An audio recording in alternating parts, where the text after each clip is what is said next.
وہ لڑکی اسٹریچر پر بری طرح تڑپ رہی تھی۔ 2 نرسوں نے اس کے ہاتھ پکڑ رکھے تھے۔ ڈاکٹر نصرت نے ہاتھوں پر دستانے چڑھاتے ہوئے پوچھا، کیا کیس ہے؟ نرس نے کہا کہ شوہر نے چہرے پر تیزاب پھینک دیا۔ ڈاکٹر نصرت نے ایک نظر لڑکی پر ڈالی جس کا چہرہ پگھل رہا تھا۔ ڈاکٹر کو انفارم کیا۔ نرس نے کہا کہ ہاں۔ ڈاکٹر نصرت نے پیشہ ورانہ مہارت سے لڑکی کو طبی امداد دینے لگی، اس بات سے بے خبر کہ یہ لڑکی کوئی اور نہیں بلکہ 15 سال پہلے گھر سے بھاگ جانے والی۔ میں اپنے کیبن میں بیٹھی ایک پیشنٹ کو فائل دیکھ رہی تھی جب ہڑبڑی میں ایک نرس اندر داخل ہوئی۔ میں ابھی اسے سخت سناتی جب وہ فوراً پریشان لہجے میں بولی، ڈاکٹر صاحبہ ایک بہت ایمرجنسی کیس آیا ہے، جلدی سے آئیں۔ اس کی بات سن کر میں نے فائل کو ایک طرف پھینکا تھا اور الٹے پاؤں اس ہمراہ ایمرجنسی وارڈ کی طرف بڑھ گئی۔ پورا ہال سناٹے سے لبریز تھا۔ رات کے 12 بج رہے تھے۔ زیادہ تر عوام جا چکی تھی۔ جو پیشنٹ ٹھہر گئے تھے ان کے گھر والے اور ایمرجنسی کیس جو آئے تھے وہی لوگ موجود تھے۔ میں جیسے ہی ایمرجنسی وارڈ میں داخل ہوئی نہ جانے کیوں میرا دل لمحے بھر کے لیے زور سے دھڑکا تھا۔ ایسا لگتا تھا کہ جیسے کچھ میرے قریب ہے۔ میں نے فوراً گلوز پہنے تھے اور نرس کو دیکھتے ہوئے بولا کہ کیا کیس ہے؟ سب خیریت ہے نا؟ میں نے اب پیشنٹ کے قریب آ گئی اور جس پر سفید کپڑا ڈالا ہوا تھا۔ نرس مجھے دیکھتے ہوئے بولی کہ ڈاکٹر صاحبہ چہرہ جلس گیا ہے، چہرے پر تیزاب پھینکا گیا ہے۔ میں نے حیرت سے نرس کو دیکھا تھا اور سوالیہ بولی کہ پولیس کو انفارم کیا ہے یا اب تک ایسے ہی گھوم رہے ہو؟ دوسری نرس جو قریب ہی کھڑی تھی وہ فوراً ادب سے بولی کہ جی میڈم، پولیس کو انفارم کر دیا گیا ہے۔ لڑکی کے شوہر نے اس کے چہرے پر تیزاب پھینکا ہے، بہت بری حالت ہے، آپ جلدی دیکھ لیں۔ حالت خراب ہو رہی ہے اور میں فوراً آگے بڑھ کر اس کے چہرے سے چادر ہٹا چکی تھی اور اگلا لمحہ میری جان نکال چکا تھا۔ پورا چہرہ جھلس گیا، آنکھ، منہ، ناک، کچھ سمجھ نہیں آ رہا تھا۔ میں نے بے اختیار اپنے قدم پیچھے لے کر ایک اکائی لی۔ لڑکی کے چہرے کی حالت بہت زیادہ خراب ہو رہی تھی۔ میں نے ایک بار پھر گہری سانس لے کر چہرے پر ماسک پہن لیا اور اس کا چہرہ صاف کرنے لگی۔ دھیرے دھیرے ٹریٹمنٹ شروع ہو گئی۔ میرے اپنے ہاتھ کپ کپا رہے تھے۔ یہ میری پوری جرنی کے سب سے خطرناک کیس تھا۔ ابھی میں نے اس کے گلے سے کپڑا ہٹایا ہی تھا کہ جب اگلا لمحہ میرے لیے مزید حیران کر دینے والا تھا۔ وہاں پر جو برتھ مارک موجود تھا اس نے کچھ دیر کے لیے مجھے خاموش کروا دیا تھا۔ میرے دماغ میں طرح طرح کے خیال آ رہے تھے۔ کیا یہ وہی ہے؟ میں نے بے اختیار اپنے آپ کو سرنفی میں ہلایا۔ ایسا نہیں ہو سکتا، 15 سال بعد ہماری ملاقات وہ بھی اس حالت میں ہو ہی نہیں سکتی۔ تقریباً آدھا گھنٹہ اس لڑکی کی ٹریٹمنٹ کرتی رہی اور پھر اپنے کیبن میں واپس چلی گئی۔ جب تک تمام انفارمیشن ہمارے ہاتھ نہیں آ جاتی ہم ٹھیک طریقے سے علاج شروع نہیں کر سکتے تھے۔ ابھی میں کیبن میں آ کر بیٹھی ہی تھی کہ جب نرس میرے پاس آ گئی اور بتایا تھا کہ پولیس آ چکی ہے اور آپ کو بلا رہے ہیں۔ میں سر ہاں میں ہلا کر اپنا دوپٹہ درست کیے باہر آئی تھی۔ سامنے ہی پولیس اہلکار کھڑے ہوئے تھے۔ میں جیسے ہی قریب آ گئی گھر نے انہوں نے ادب سے مجھے سلام کیا جبکہ میں انہیں اب انفارمیشن دینے لگی تھی۔ میں نے تمام میڈیکل حالات سے انہیں آگاہ کیا جبکہ وہ اب ریسیپشن کی طرف چلے گئے تاکہ اس کے شوہر کی اور اس لڑکی کی باقی معلومات حاصل کر سکیں۔ میں واپس اپنے کمرے میں آ کر بیٹھ گئی تھی۔ مجھے بہت افسوس ہو رہا تھا کہ لڑکی کی عمر محض 30 برس تھی، اس سے زیادہ نہیں۔ آج کل کے مرد نہ جانے کیوں خود کو خدا سمجھ بیٹھے ہیں، اپنا آپ برتر اور ایک عورت کو پیر کی جوتی سمجھ کر اس کو جانور کی طرح ٹریٹ کرتے ہیں۔ میں نے کمرے میں آ کر اپنا کوٹ وغیرہ اتار دیا تھا۔ ابھی مجھے بیٹھے کچھ ہی دیر ہوئی تھی کہ جب میرا موبائل فون بج اٹھا۔ میں نے فون اٹھا کر دیکھا، سامنے میرے شوہر کا نمبر جگمگا رہا تھا۔ میں ذرا حیران ہوئی تھی کہ اس وقت ان کا فون کیوں، یہ وقت ان کے آرام کا تھا۔ ابھی ایک ہفتے ہی میری نائٹ ڈیوٹی چل رہی تھی جس کے باعث مجھے ہسپتال میں ہی ٹھہرنا پڑ رہا تھا، ورنہ میں کبھی بھی انہیں اکیلا نہیں چھوڑتی تھی۔ میں نے ہیلو بولا جب ان کی گھبرائی ہوئی آواز سنائی دی۔ مجھے سانس نہیں آ رہی، مجھے بہت گھبراہٹ ہو رہی ہے، میں کیا کروں؟ میں نے بہت ڈراؤنا خواب دیکھا ہے، دل بہت زیادہ پریشان ہو رہا ہے۔ ان کی بات سن کر میں اپنی جگہ سے کھڑی ہو گئی اور فوراً بولی کمرے سے نکل کر آپ لان میں جائیں، میں ڈرائیور کو بول رہی ہوں، وہ آپ کو میرے پاس لے آئیں گا، آپ کو پریشان ہونے کی ضرورت نہیں ہے، سب نارمل ہے۔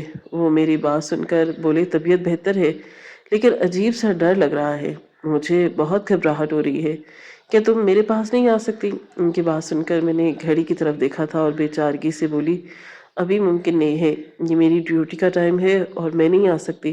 آپ نے دوائیاں وغیرہ لی ہیں؟ وہ بولے ہاں دوائی لی ہے، میں تمہارے پاس آ جاتا ہوں، مجھ سے گھر میں اکیلے نہیں رہا جا رہا۔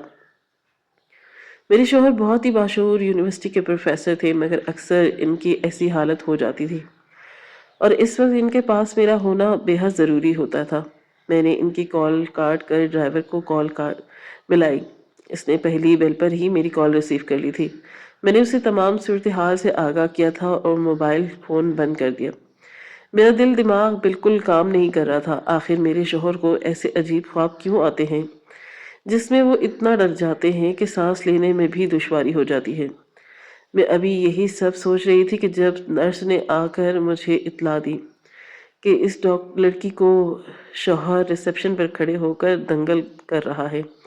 ہم نے پولیس کو دوبارہ بلا لیا۔ آپ آ جائیں، کسی سے بھی وہ آدمی نہیں سنبھل رہا۔ نرس کی بات سن کر میں غصے میں اپنی جگہ سے کھڑی ہوئی تھی۔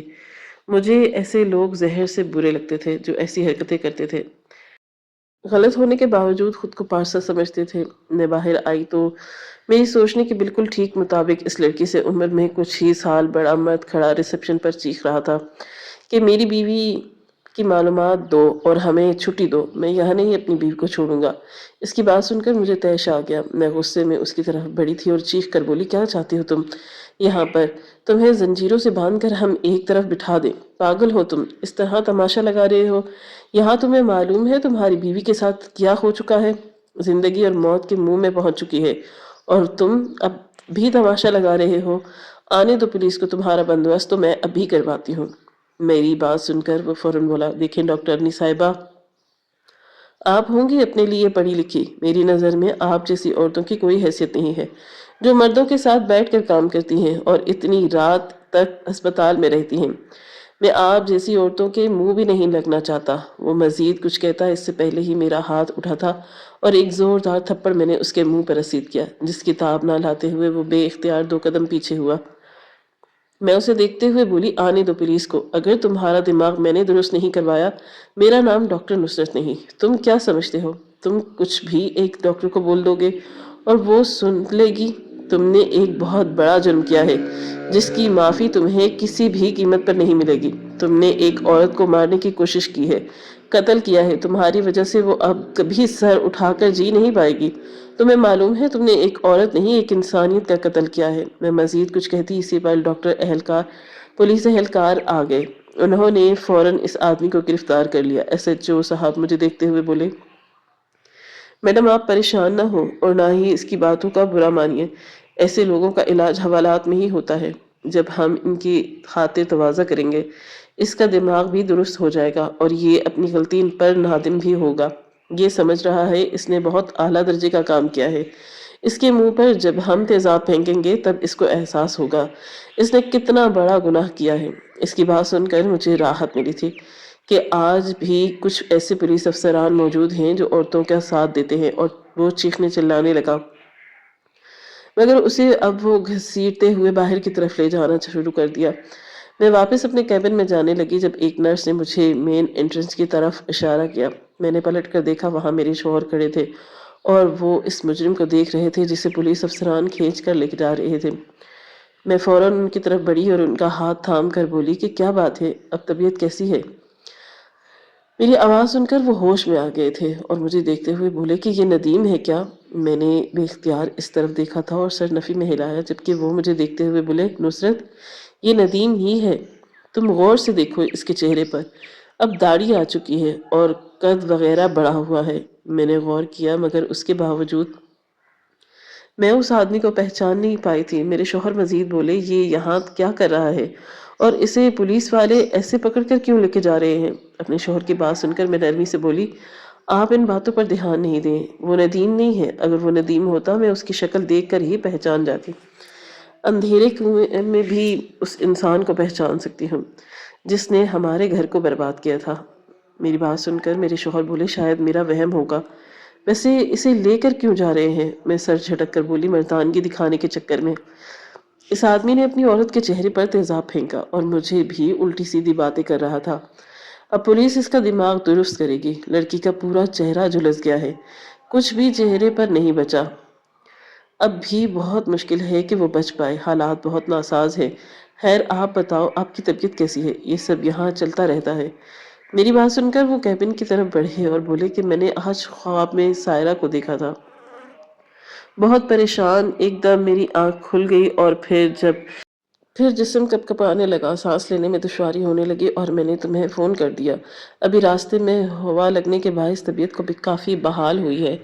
میں نے انہیں اپنے کیبن میں لے آئی تھی۔ سائرہ کا نام سن کر میرے چہرے پر لمحے بھر کے لیے تاریخیں چھا گئی تھی، مگر میں نے خود کو قابو کر لیا تھا۔ میں اسے کبھی معاف نہیں کر سکتی تھی۔ اس لڑکی نے صرف ایک غلطی کی وجہ سے سب کچھ برباد کر دیا تھا، اپنے باپ کو اس حال میں کر دیا تھا کہ نہ وہ جینے میں شمار ہوتے تھے اور نہ ہی مرے ہوئے تھے۔ میں خود پر سختی کا ہول چڑھا کر گھومتی تھی، صرف اس لیے کہ میرے چہرے کے پیچھے چھپا درد نہ دیکھ سکے۔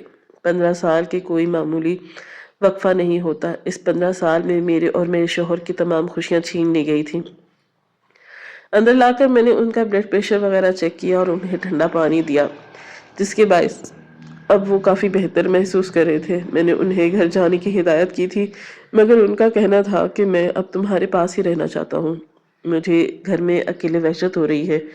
ان کی عجیب باتیں سن کر میں خاموش ہو گئی۔ رات قطرہ قطرہ کر کے پگھلتی جا رہی تھی۔ اگلی صبح کا سورج پوری آب و تاب سے روشن ہوا۔ میری ڈیوٹی چینج ہو چکی تھی۔ میں اپنے گھر واپس آ گئی۔ صبح واپس آنے کے بعد میں لازماً 4 گھنٹے نیند لیتی تھی اور پھر اٹھ کر گھر کا کام وغیرہ کر لیتی اور رات میں دوبارہ ہسپتال جانے کی تیاریوں میں مگن ہو جاتی۔ معمول کے مطابق گھر آ کر میرے شوہر تیار ہو کر یونیورسٹی چلے گئے اور میں ناشتہ وغیرہ کر کے اب آرام کرنے لیٹ گئی۔ ابھی میں سوئے ہوئے 1 گھنٹہ ہی گزرا تھا جب میرا موبائل فون بج اٹھا۔ میں نے موبائل دیکھا، اسکرین پر اسپتال انتظامیہ کا نمبر جگمگا رہا تھا۔ میں نے فوراً کال ریسیو کی تھی۔ میں ہیلو کہتی جب دوسری طرف سے گھبرائی ہوئی آواز سنائی دی، ڈاکٹر صاحبہ اب واپس آ جائیں، پیشنٹ کی حالت بہت خراب ہو رہی ہے اور ڈاکٹر رامین اس کیس کو سنبھال نہیں پا رہی۔ ان کی بات سن کر میں نے گھڑی کی طرف دیکھا تھا۔ نیند کے باعث میری آنکھیں لال سرخ ہو رہی تھیں۔ درد سے سر پھٹنے کے قریب آ گیا، لیکن اب ان لوگوں کی بات ٹالنا بھی میرے بس میں نہیں تھا۔ کسی کی زندگی کا سوال تھا۔ میں اس طرح ہاتھ پر ہاتھ رکھ کر نہیں بیٹھ سکتی تھی۔ میں نے جی بول کر فون کاٹ دیا اور جلدی جلدی فریش ہو کر اسپتال کے لیے بھاگی۔ تقریباً 20 منٹ کی مسافت میں نے 10 منٹ میں طے کی تھی اور اسپتال میں داخل ہو کر سیدھا ایمرجنسی وارڈ کی طرف مڑ گئی۔ میں جیسے ہی اندر داخل ہوئی، حالات واقعی ہاتھ سے نکلتے جا رہے تھے۔ اس لڑکی کی حالت بہت زیادہ خراب ہو رہی تھی۔ میں نے فوراً صورتحال پر قابو پانے کی کوشش کی تھی، لیکن ایسا لگتا تھا کہ جیسے وقت ریت کی مانند پھسل رہا ہو اور میں کچھ نہیں کر پا رہی۔ چند لمحے بعد صورتحال قابو میں آنا شروع ہو گئی تھی اور چند لمحے بعد معاملات بہتری کی طرف آ گئے۔ اس لڑکی کا بلڈ پریشر بہت زیادہ ہائی ہو گیا تھا، نہ وہ کچھ بول رہی تھی نہ کچھ سن پا رہی تھی۔ چند لمحے بعد جب وہ بہتر ہوئی وارڈ سے باہر آئی تھی، دل میں اس لڑکی کو دیکھ کر نہ جانے کیوں پریشان ہو رہا تھا۔ ایسا لگتا تھا کہ جیسے اس لڑکی کے ساتھ میرا گہرا تعلق ہے، مگر میں نے زیادہ دماغ پر یہ باتیں سوار نہیں کی تھی۔ 2 دن خاموشی سے بیت گئے۔ اس درمیان اس لڑکی کی بہت اچھے طریقے سے دیکھ بھال کی گئی، جس کے باعث وہ اب بہتر تھی کافی۔ آج میری ڈیوٹی دن وقت لگی تھی۔ میں نے اپنی جگہ پر بیٹھی کام کر رہی تھی کہ جب نرس نے آ کر دروازے پر دستک دی۔ میں نے اسے اندر آنے کی اجازت دی تو وہ کافی پریشان سی داخل ہوئی۔ میں کچھ کہتی اس سے پہلے ہی وہ پریشان لہجے میں بولی، میڈم وہ تیزاب جس کے چہرے پر پھینکا گیا تھا، اس پیشنٹ کو جانتی ہے نا؟ میں نے سر ہاں میں ہلایا تو وہ بولی، وہ پیشنٹ اب اپنا چہرہ دیکھنے کے لیے آئینہ مانگ رہی ہے اور وہ بہت زیادہ ضد کر رہی ہے، کس کی بات نہیں سن رہی، جو منع کر رہا ہے اس پر چیخ رہی ہے۔ ہم کیا کریں؟ کچھ سمجھ نہیں آ رہا اور اتنی جذباتی ہو چکی ہے کہ خود کو نقصان بھی پہنچا لے گی اور انہیں کوئی فرق نہیں پڑے گا۔ نرس کی بات سن کر میں اپنی جگہ سے کھڑی ہو گئی اور سیدھا وارڈ کی طرف چل پڑی۔ چند قدموں کے فاصلے پر میں نے جلدی عبور کر لیا اور اندر داخل ہو گئی۔ نرس کے کہنے کے بالکل ٹھیک مطابق اس لڑکی نے چھری اپنی کلائی پر رکھی ہوئی تھی اور چیخ چیخ کر نرس وغیرہ کو آئینہ دینے کا حکم دے رہی تھی۔ اس کا یہ والہانہ پن دیکھ کر میں غصے سے چلائی، کیا بدتمیزی لگائی ہوئی ہے! یہاں کوئی کھیل تماشا چل رہا ہے جو آپ ہاتھ پر چھری رکھ کر اس طرح چیخ رہی ہیں؟ چھری کو نیچے رکھیں ورنہ مجھ سے برا کوئی نہیں ہوگا۔ میری دھاڑ پر اس نے اب میری طرف دیکھا اور اگلا لمحہ جیسے اس سے انسان کٹ کر ختم ہو چکا، وہ بے اختیار اس کے منہ سے اماں جان نکلا، جبکہ میں ایسی ہو گئی کہ کاٹو تو بدن میں لہو نہیں۔ کیا سامنے بیٹھی لڑکی سائرہ ہی تھی جو 15 سال پہلے گھر سے بھاگ گئی تھی، جو میری بیٹی تھی۔ میں کچھ کہتی اس سے پہلے ہی وہ لرزتے قدموں سے اپنی جگہ سے کھڑی ہوئی اور میرے قریب آنے لگی۔ میں کچھ کہتی اس سے پہلے ہی وہ میرے قدموں میں بیٹھ گئی اور ہاتھ جوڑ کر بولی، اماں مجھے معاف کر دے، میں آپ کی سائرہ ہوں، آپ کی بیٹی۔ میں برباد ہو گئی، گھر سے بھاگ کر میں تباہ ہو گئی۔ یہ کہتے ہی وہ پھوٹ پھوٹ کر رونے لگی تھی۔ اس کی حالت دیکھ کر میری اپنی حالت خراب ہو گئی، جبکہ نرس وغیرہ اس کو اب پکڑنے لگی۔ اس کی حالت بہت زیادہ خراب تھی۔ میں کچھ کہتی اچانک ہی وہ نرس ہاتھوں میں بے ہوش ہو گئی تھی، جبکہ میں ایسی ہو چکی تھی کہ ہر چیز سن محسوس ہو رہی تھی۔ رات میرے شوہر کا سائرہ کو خواب دیکھنا کوئی معمولی بات نہیں تھی۔ ہماری بیٹی واقعی ایک بہت بڑی اذیت سے گزری تھی۔ جس شخص کو دیکھ کر میرے شوہر کو ندیم کا خیال گزرا تھا وہ غلط نہیں تھے۔ وہ ندیم کوئی اور نہیں بلکہ میری بیٹی کو بھگانے والا آدمی ہی تھا۔ میں بنا کچھ بھی کہے کمرے سے نکل کر اپنے کیبن میں آ کر بیٹھ گئی تھی۔ سانس لینے میں دشواری ہو رہی تھی۔ ایسا لگتا تھا کہ سب کچھ برباد ہو چکا۔ 15 سال سے جس نفرت کو میں اپنے دل میں پال کر بیٹھی ہوئی تھی، آج اس نفرت نے مجھے سر کے بل گرایا تھا۔ کاش میری انا ہار جاتی اور میں اپنی بیٹی کی خبر لے لیتی۔ دیکھتے ہی دیکھتے ماضی کے اس وقت میں کھو گئی تھی کہ جب زندگی پر امن، اور 15 سال پہلے میں ایک بہت اچھی ڈاکٹر تھی، لیکن ایسی پوسٹ میرے پاس نہیں تھی۔ میں ایک اسپتال میں نوکری کرتی تھی، حالات بہت اچھے تھے۔ میری بیٹی اسکول میں 9ویں جماعت کی طالبہ تھی جب اچانک اس نے مجھ سے موبائل کی ضد کی تھی۔ اماں سب لڑکیوں کے پاس موبائل فون ہے، مجھے بھی چاہیے، میں بھی انٹرنیٹ دیکھنا چاہتی ہوں۔ اکثر ٹیچرز موبائل پر کام بھیجتی ہیں لیکن میرے پاس موبائل فون نہیں ہے۔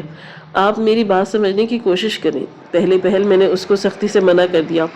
یہ خیال اپنے ذہن سے نکال دو، میں تمہیں موبائل فون نہیں لے کر دوں گی۔ مگر اس کا بار بار کہنا اور میرے سامنے رونا مجھے ماننے پر مجبور کر گیا۔ میری بیٹی اکلوتی تھی، اس کے علاوہ میرا کوئی بھی نہیں تھا۔ میں چاہ کر بھی اپنی بیٹی کو منع نہیں کر پاتی تھی اور اسے ایک اسکرین والا موبائل دلا دیا، اور یہی سے بربادی کا آغاز ہوا۔ اس نے موبائل میں فیس بک اکاؤنٹ بنایا اور سب کچھ دھیرے دھیرے تباہ ہوتا گیا۔ وہ ہر وقت موبائل فون میں لگی رہتی، بھی کچھ کر رہی ہوتی تو کبھی تصویر کھینچ رہی ہوتی، کبھی اپنی کسی سہیلی سے بات کر رہی ہوتی تو موبائل لینے کے بعد اس کا دھیان پڑھائی سے ہٹ گیا تھا۔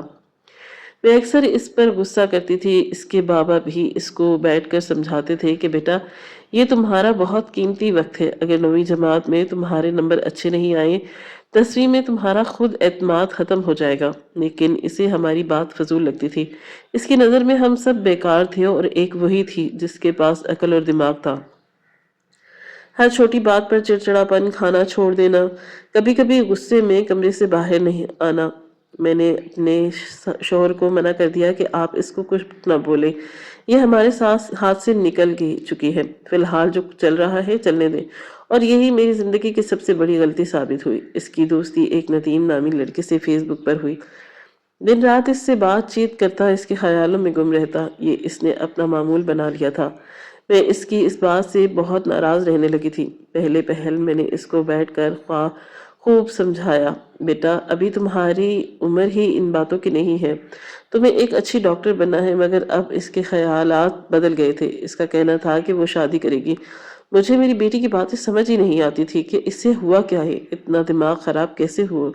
اور جب وہ گھڑی آئی جب میرے 14 طبق روشن ہو گئے، میرے ہاتھ میں میری بیٹی کا موبائل فون آ گیا۔ میں نے اس کی اور ندیم کی تمام چیٹس پڑھ لی، جس نے مجھے سر تھامنے پر مجبور کر دیا۔ وہ ندیم میری معصوم سی بچی کو اپنے بہکاوے میں لے آیا تھا، اس کو بھاگنے کے لیے تیار کر رہا تھا۔ میرے موبائل فون چھین کر توڑ دیا اور اپنی بیٹی کے چہرے پر 2 تھپڑ مار کر اسے کمرے میں بند کر دیا۔ یہاں سے بغاوت شروع ہو چکی تھی۔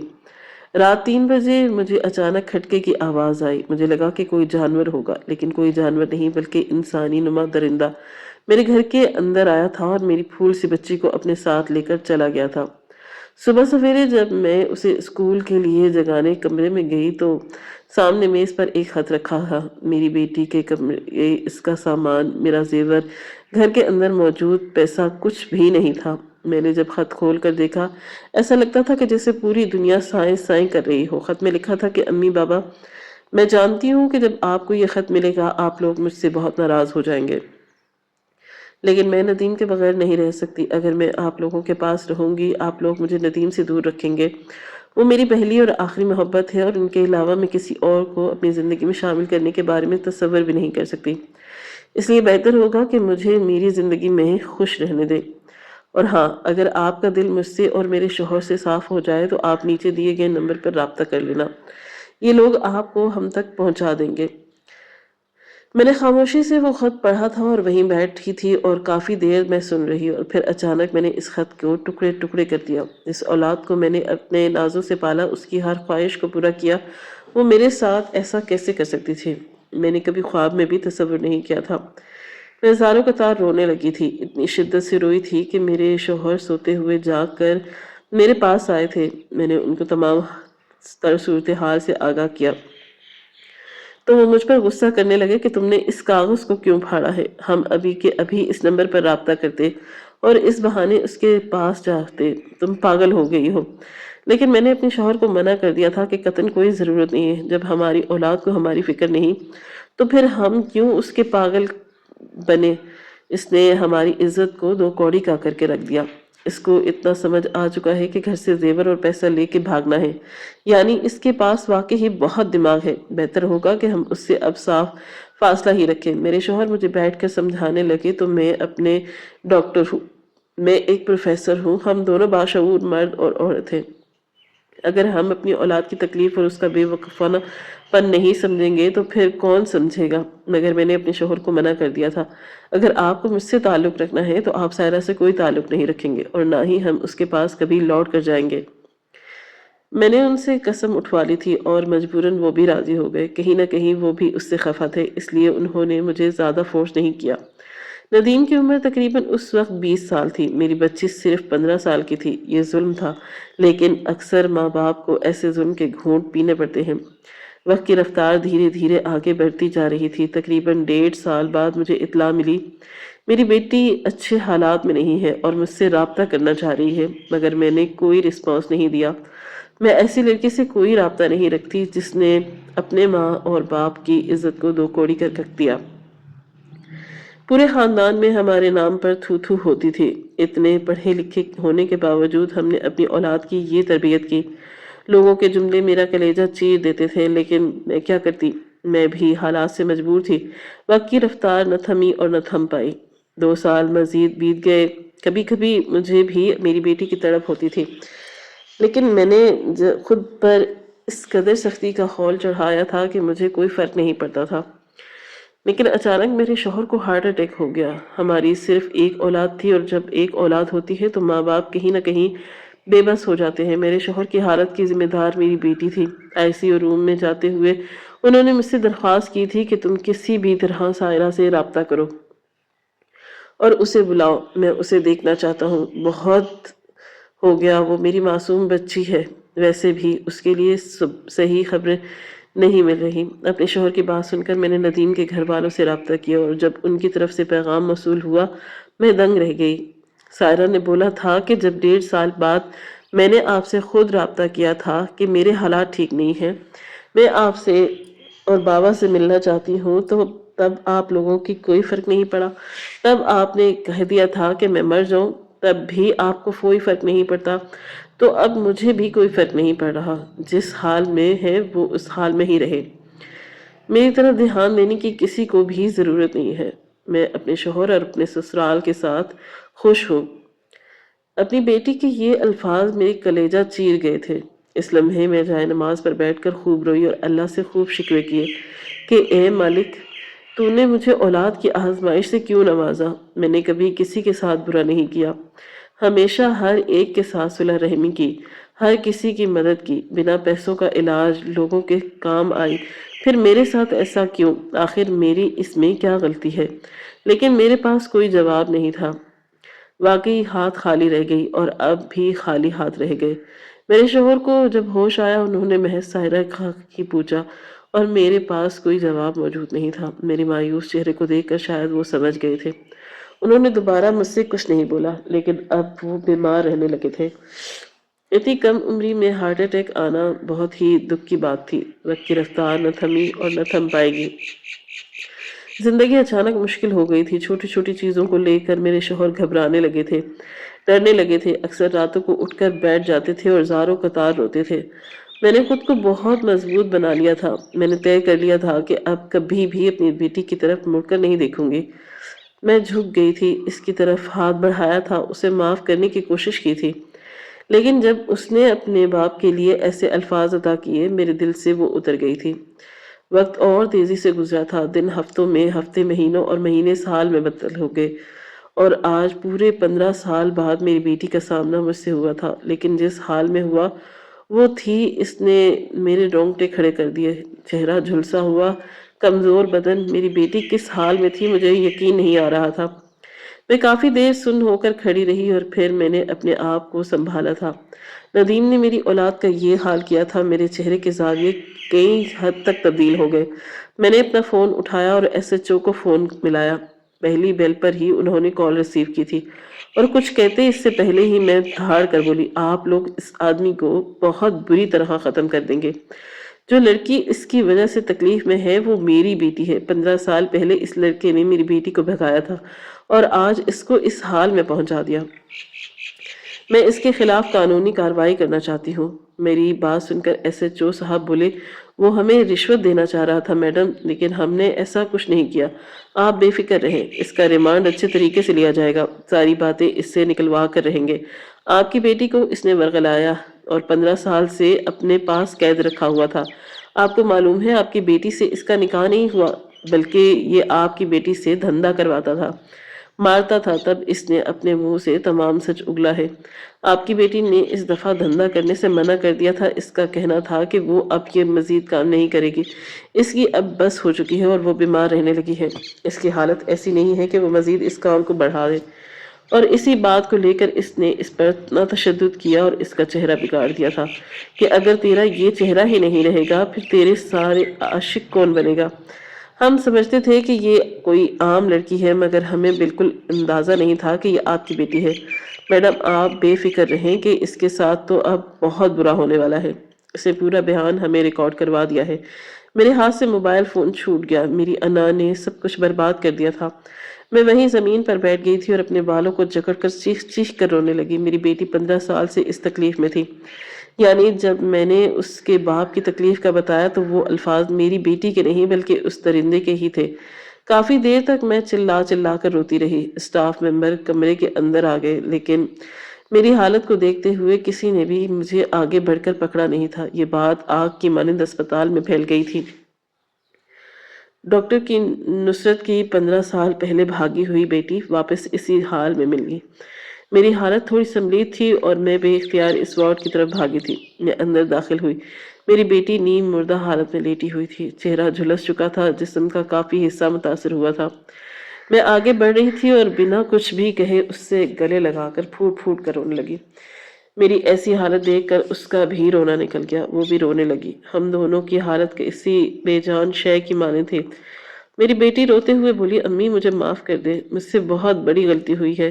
میں اپنا گھر، اپنا سکون چھوڑ کر اس درندے کے پاس آ گئی تھی جس نے میرا سب کچھ برباد کر دیا۔